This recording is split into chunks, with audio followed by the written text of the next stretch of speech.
말씀입니다. 그리고 주제는 율법의 저주에서 건져주신 예수님이라는 주제를 가지고 함께 은혜를 나누길 원합니다. 아멘. 여러분, 이 세상에서 가장 불행한 사람은 누구라고 생각하십니까? 그는 바로 저주받은 사람이라고 생각합니다. 이런 사람은 차라리 태어나지 아니한 것만 못한 사람입니다. 그 사람 중에 예를 들어서 가룟 유다를 보면 그랬습니다. 예수님을 믿다가 그는 그만 돈에 욕심이 생겨 예수님을 은 30에 팔아버리지 않았습니까? 저주의 반대말은 또 무엇이 있습니까? 이런 사람은 태어나지 않았으면 저주 가운데 살지 않을 수도 있었기 때문입니다. 아멘. 저주의 반대말은 축복입니다. 아멘. 교회를 다니면서 자기의 이익을 위해서 다니는 사람들이 있습니다. 주여. 그런 사람들은 저주를 받은 사람이라고는 말할 수는 없지만 그래도 하나님 보시기에 참 안타깝다 하는 사람들입니다. 아멘. 원래 인간은 하나님으로부터 복을 받은 존재로 창조가 되었습니다. 창세기 1장을 보면 하나님께서 이 온 천지 만물을 만드시고 가장 먼저 인간에게 축복해 주셨습니다. 아멘. 가장 큰 축복을 주신 것은 아름다운 자연을 주신 것입니다. 아멘. 온 우주 만물을 만드시고 다스리시고 정복하고 마음대로 또 먹으라 이렇게 말씀해 주셨습니다. 그런데 하나님께서는 그 많고 많은 것 중에 단 한 가지를 금하셨습니다. 그것은 수천 가지의 열매 중에 에덴 동산에 있는 선악을 알게 하는 나무의 열매를 먹지 말라 금하셨습니다. 이것은 우리에게 아무런 문제가 될 것이 없습니다. 왜 하나님께서 그렇게 말씀을 하셨냐면 하나님께서는 최소한의 것을 우리에게 요구하셨기 때문입니다. 단 한 가지만 요구하지 않았습니까? 그 수많은 열매 다 먹어. 너희들이 다 먹고 살아가게 해주겠어. 그 중에 하나만 최소한 내가 이것을 먹지 말라고 했는데 그것만 먹지 말라. 이렇게 말씀하셨지 않습니까? 이렇게 하신 이유는 이 하나의 순종함으로 하나님과 우리의 관계를 신뢰하고 화목하게 하는 관계이기 때문입니다. 이렇게 함으로써 하나님과 우리가 화목될 수 있도록 하나님께서 그렇게 해주신 것입니다. 이 명령은 우리와 하나님의 관계를 항상 확인을 하고 또 하나님을 잊지 않게 하기 위해서였습니다. 하나님과 우리의 연결고리가 되는 것입니다. 그런데 이 한 가지를 지키지 못함으로 인하여 인간은 하나님과 등을 돌리게 되었습니다. 아담의 처 하와는 사단 마귀 뱀의 유혹에 빠져 선악과를 그만 따먹고 하나님을 저버리고 말았습니다. 이 불순종함으로 죄를 짓게 되어 하나님과 끝내 원수가 되어 버렸던 것입니다. 아멘. 이때부터 하나님과 우리 인간의 관계는 모든 것들이 비틀어져 깨어져 버리고 차단되어 버리게 되었습니다. 아멘. 하나님께서 등을 돌려버리심으로 우리는 축복을 받지 못하게 되었습니다. 하나님은 우리를 버릴 수밖에 없게 되자 우리 인간은 모두 저주 아래 놓이게 되었습니다. 모든 저주의 원인은 바로 죄입니다. 그러므로 인간은 죄로 말미암아 저주 가운데 살다가 죽게 되었습니다. 원래는 생명이 길었지 않습니까? 그런데 우리가 죄가 들어옴으로 인해서 생명이 단축되었습니다. 근데 최초의 죽음을 맞이한 사람은 바로 아벨이었습니다. 그 아벨은 형으로 인해서 죽임을 당하지 않습니까? 아멘. 그 이후로 저주는 병으로 나타나고 재난으로 나타나게 되었습니다. 인간이 더욱 저주받게 된 것은 죄를 한 번 범함으로 끝난 것이 아니라 더욱 더 많은 죄를 짓게 되었고, 그리고 더욱 악해지고 교만해지고 죄악이 더 가득하게 이 땅에 차게 되었기 때문입니다. 성경에 나타난 인류 역사를 보면 죄악이 짙어질수록 환난과 심판의 고통이 더 커졌습니다. 아멘. 우리 예수님이 오시는 그때까지 소돔과 고모라보다 타락한 이 세상에서 더 심한 환난과 재앙과 고통을 당하게 될 것입니다. 이런 시대에는 사명감을 가지고 예수님을 위하여 살겠다는 사람이 아니면 빨리 어쩌면 이 세상을 떠나는 것이 나을 것입니다. 왜냐하면 앞으로는 더욱더 핍박이 심해지고 힘들어지는 세상이 우리에게 옵니다. 지금 올라오셔서 돌아가신 정기동 목사님이 그러셨는데요. 항상 그분은 그랬어요. 일찍 죽기를 원한다고. 왜 일찍 죽기를 원하시냐면 앞으로 살아가면 그래도 나는 복이 있어서 우리 세대에 내가 나이가 차서 죽지만 앞으로에 다가오는 그 환난은 우리가 정말 견디기 힘든 그런 환난이 우리 곁에 다가온다고 그렇게 말씀하셨습니다. 아멘. 그러면서 하나님 앞에 하루라도 더 빨리 가는 것이 우리에게 복이지 않느냐 그렇게 말씀하셨습니다.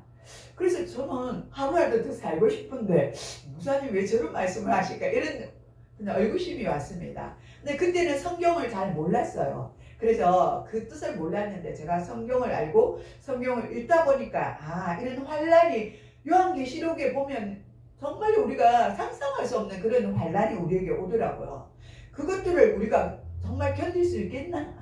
만약 견딜 수 있으면 우리가 뛰어넘어서 하나님 나라에 갈 수 있지만 그렇지 못하면 예수님을 부인하지 않을까 하는 그런 생각도 들었습니다.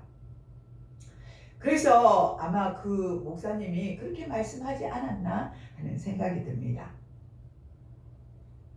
그래서 이 시대에는 사명감을 뚜렷하게 가져야 하는 것입니다.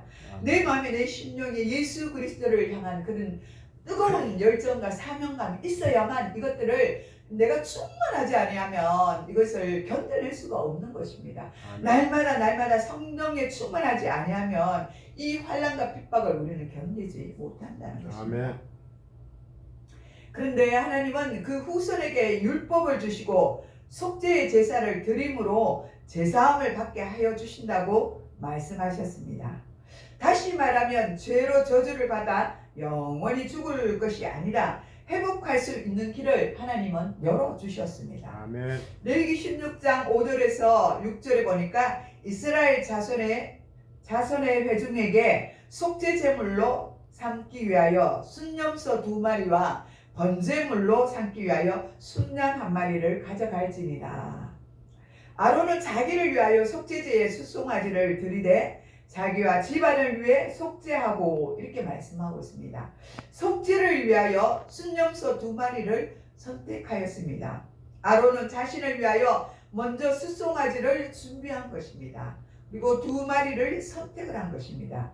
아론은 자신을 위하여 먼저 수송아지를 준비하고 아론은 그 자신도 왜 준비했냐면 그 자신도 죄인이기 때문입니다. 제사장이지만 죄가 있어요. 인간이기 때문에. 그래서 아론 자신도 죄인이기 때문에 준비를 한 것입니다.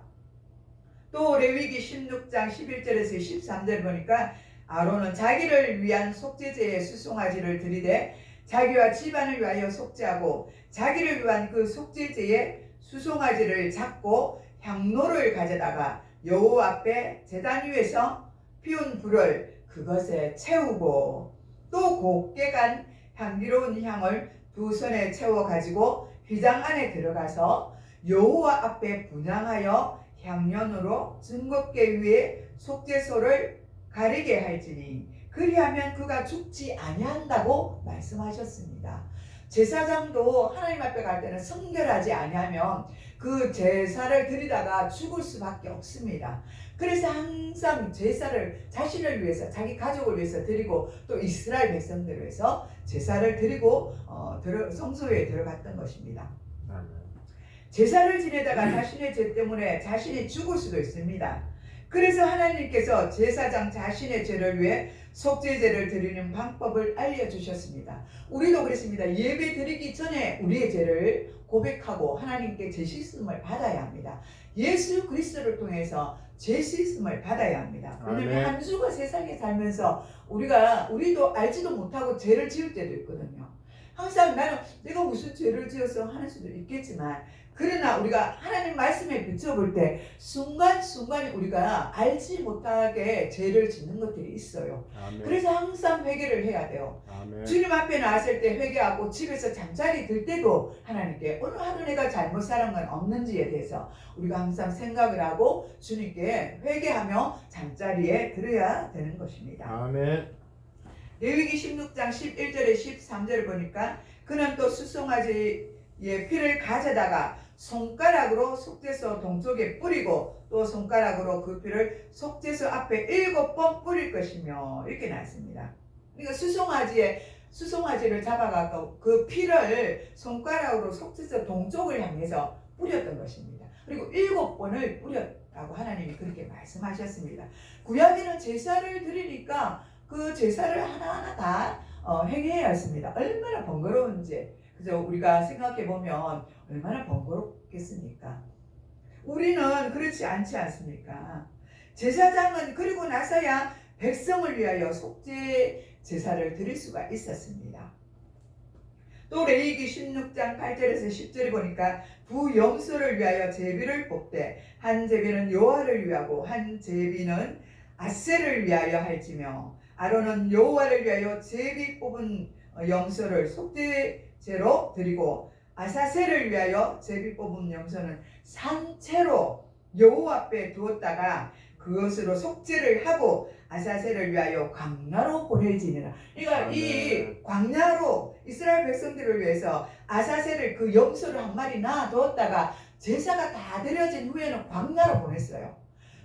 그 광야로 보내게 되었다고 그렇게 하나님이 말씀하고 있는데, 또 레위기 16장 15절에 16절을 보니까 또 백성을 위한 속죄제 염소를 잡아 그 피를 가지고 휘장 안에 들어가서 그 수송아지 피로 행한같이 그 피로 행하여 속죄소 위와 속죄소 앞에 뿌릴지니, 곧 이스라엘 자손에게 부정과 그들이 범한 모든 죄로 말미암아 지성소를 위하여 속죄를 하고 또 그들의 부정한 중에 있는 회막을 위하여 그같이 할 것이요, 그렇게 말씀하셨습니다. 또 레위기 16장에도 나와 있는데 그 지성소와 회막과 제단을 위하여 속죄하기를 마친 후에 살아있는 염소를 들이되 아론은 그의 두 손으로 살아있는 염소의 머리에 안수하여 이스라엘 자손의 모든 불의와 그 범한 모든 죄를 아뢰고 그 죄를 염소 머리에 두어 미리 정한 사람에게 맡겨 광야로 보내지니, 염소가 그들의 모든 불의를 지고 접근하기 어려운 땅에 이르거든 그는 그 염소를 광야에 놓을지니라, 이렇게 말씀하고 있습니다. 속죄제의 방법은 제사를 집행하는 제사장이 먼저 자신을 위해서 속죄제를 지내고 그 다음은 백성들을 위해 제사를 지냈습니다. 이것이 앞의 방법과 똑같은 것입니다. 염소 2마리 중 또 제비를 뽑아서 먼저 걸린 염소를 죽여서 또 피를 제단에 뿌리고 제사를 드립니다. 다른 한 마리는 죽이지 않고 머리에 안수를 해서 이스라엘 백성의 모든 죄를 고하면 염소를 또 그리고 나서 광야로 보내지게 됩니다. 그러면 그 광야에 간 그 염소는 광야에 있는 이리들과 여우들에게 잡아먹히게 됩니다. 그러니까 그렇게 해서 제사를 드리게 된다는 것이죠.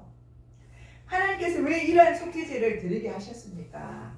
죄로 말미암아 죽고 마땅한 인간들에게 자비를 베푸셔서 제사함을 받게 하기 위해서 이와 같은 제사를 드리게 하셨습니다. 아멘. 우리가 범한 죄를 생각해 보면 우리가 마땅히 들 짐승들에게 잡아먹혀 죽어야 하는 그런 죄를 졌습니다.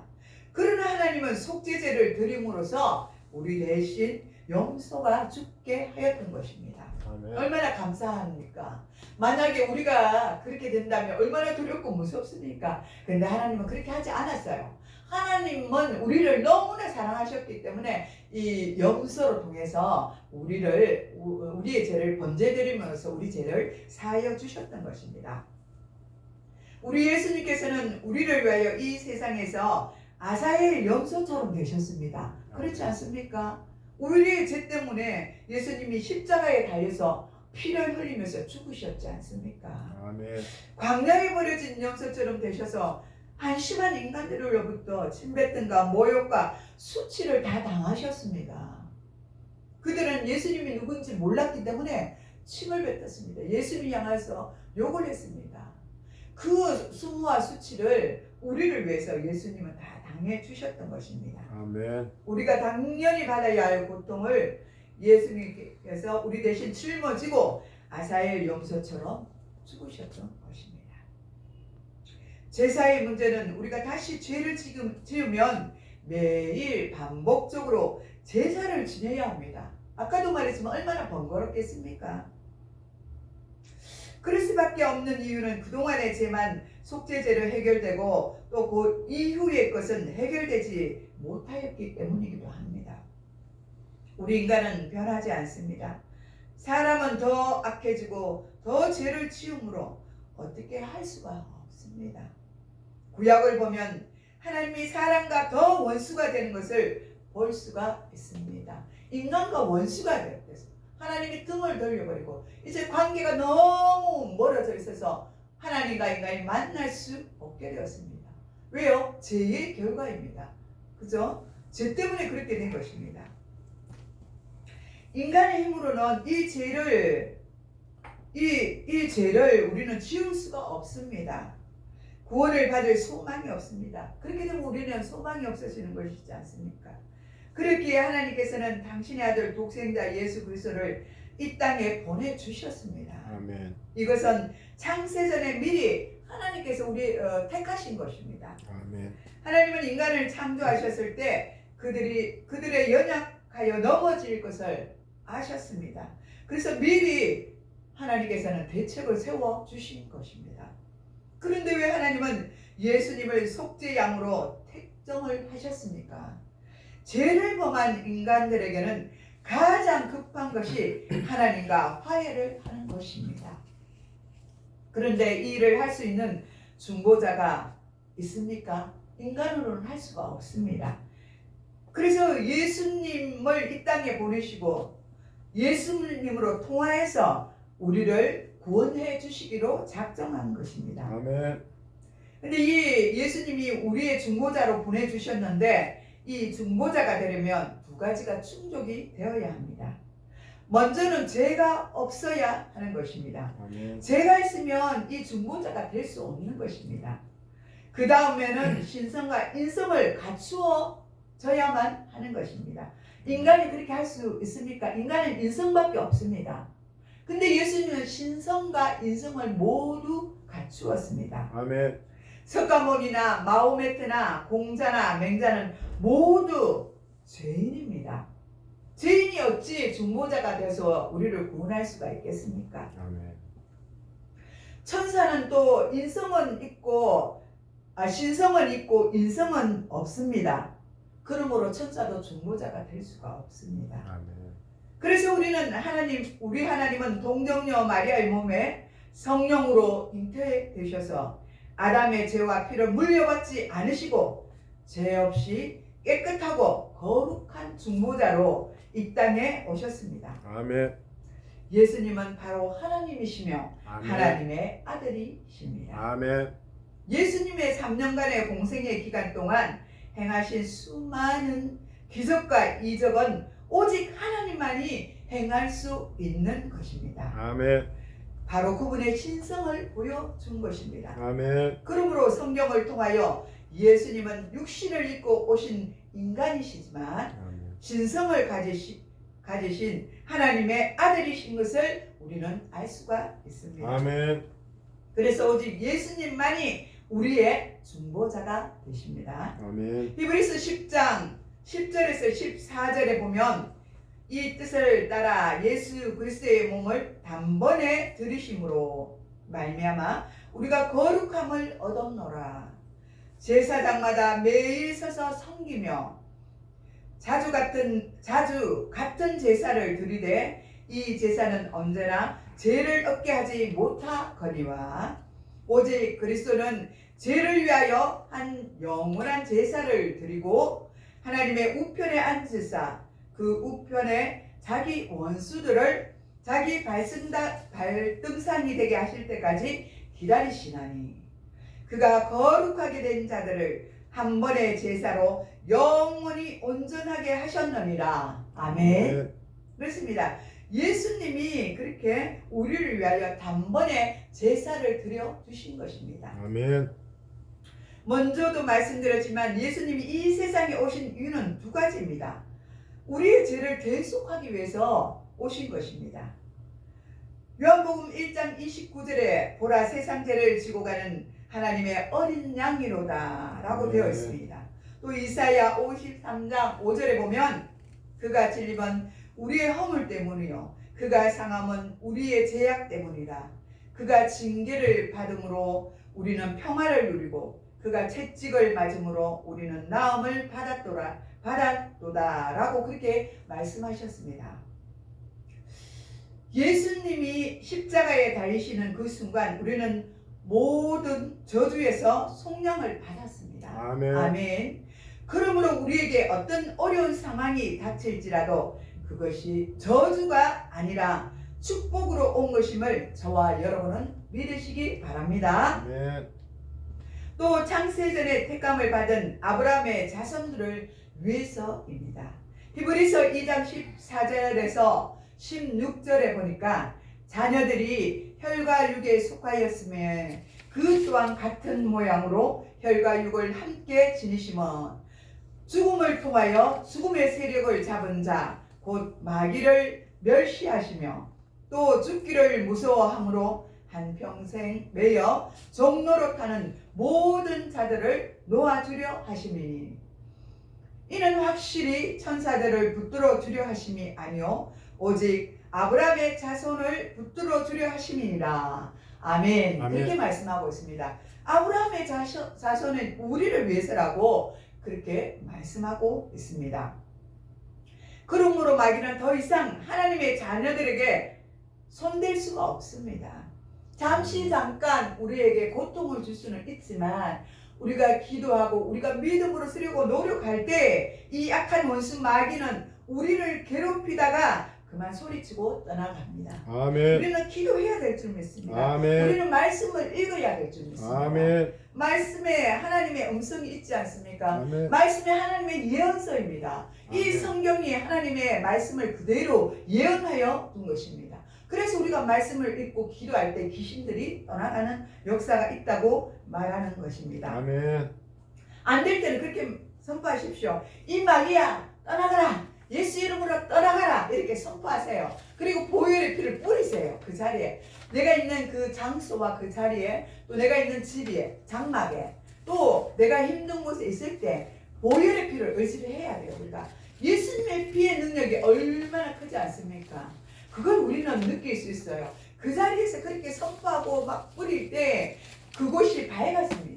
아멘. 그걸 우리는 항상 느껴야 하는 것입니다. 아멘. 내 마음에 그런 어둠이 있다면 예수 이름으로 선포해야 하는 것입니다. 아멘. 예수의 피로 우리는 뿌려야 하는 것입니다. 그래야 할 때 우리는 넘어지지 않는 것입니다. 아멘. 그렇게 우리가 선포하고 나갈 때 믿음이 더욱더 자라게 될 줄 믿습니다. 아멘.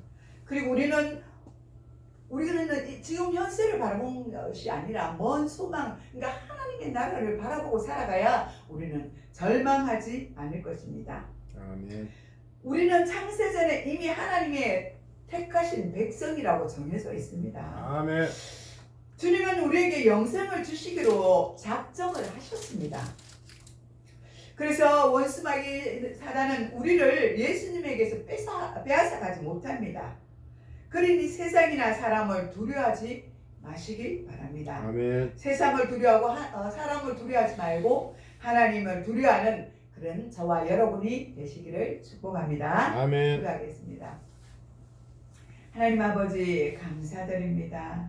우리가 하나님의 뜻을 따라 예수 그리스도의 힘을 입고 살아가야 되지만 주님, 우리가 그렇게 살아가지 못할 때가 너무나 많이 있습니다. 하나님은 우리를 위해서 예수님을 이 땅 가운데 보내시고 또 우리 죄를 위해서 십자가에 못 박혀 죽으시기까지 단번에 제사를 드리고 우리에게 제사함을 하여 주셨습니다. 근데 우리는 날마다 그것을 잊어버리고 늘 어두운 곳에서 헤매이고 방황할 때가 너무나 많이 있습니다. 주님, 우리를 불쌍히 여겨 주시옵소서. 아멘. 우리에게 믿음을 주셔서 성령으로 아멘. 충만하게 하여 주셔서 믿음으로 승리하며 날마다 하루하루를 살아갈 수 있도록 새 힘을 부어 주시옵소서. 아멘. 감사를 드렸고 예수님의 이름으로 기도드리옵나이다. 아멘. 아멘.